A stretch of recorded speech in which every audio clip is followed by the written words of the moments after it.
Shoutout sa mga solid nating ka-teammate na sila User, Janapot TV, Marco Valeros, Ronald Berbosidad, and Jojo Rosol.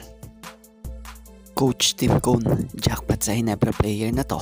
Maging itong player na to, nakuha ang tiwala ni Coach Tim at naniniwala si Coach Tim Cone na ito ang aangat sa player niya.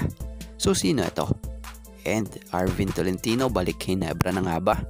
So wag na nga nating patagalin pa, tara at atin ang talakayin yan. About nga dito kay Arvin Tolentino, maraming Hinebra fans nga ang patuloy na naghahangad na makabalik itong 3-point specialist na si Arvin Tolentino sa Barangay Hinebra. So kung natatandaan nyo, isa yung Instagram post ni Arvin Tolentino na pinag-usapan nun. Dito nga, parang may pahiwatig siya na larawan na yon, pawang puro Hinebra ang kalaban at may timer glass na nakalagay. It's mean, mabilis lang ang panahon.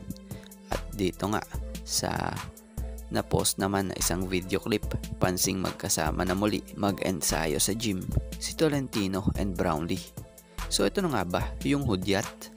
Hanggang ngayon, isang malaking katanungan pa din ang about kay Arvin Tolentino. So dito tayo nagtataka kung bakit maraming fans nga ang naghahangat dito. Dahil mapapansin nyo, isa ito sa talaga namang hinasa noon pa nitong si Coach Tim. Dahil nakitahan niya nga ito ng potential, lalo na ang pagiging shooter niya.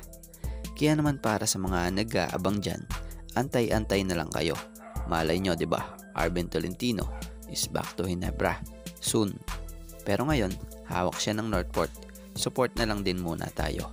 Dahil yun yung kapalaran niya eh.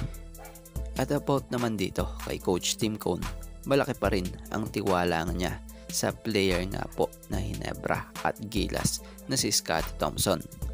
About sa performance nito sa nakaraang World Cup, ayon kay Coach Tim, I think you're gonna see Scottie rise up and be the Scottie we always love and know. So hindi nga po nangangamba si Coach Tim dito kay Scottie na hindi ito magra-rise in international game. So maalalaman nyo nga raw ito dito sa Asian Games. Ipinaliwanag nga ni Coach Tim yung sistema ng World Cup na ang play dito ay para kay JC na isang ball dominant. So sa mga naghahanap ng laro at maayos na resulta ng laro ni Scottie, huwag nyo po hanapin sa time na yon dahil iba ang sistemang umiikot dito. Kaya asahan ninyo etong pagbabalik ng laro ni Scottie. Ngayong kasama na talaga siya sa sistema nitong si Coach Tim. Asahan nyo yung sa Asian Games dahil si Scottie, isa ito sa pangunahing armor dyan nitong si Coach Tim dahil alam ni Coach Tim kung paano gamitin ang isang Scottie Thompson. So yan nga lang po. Ito nga lang po muna mga ka-teammate ang ating sports pasada. And thank you for watching guys and God bless everyone.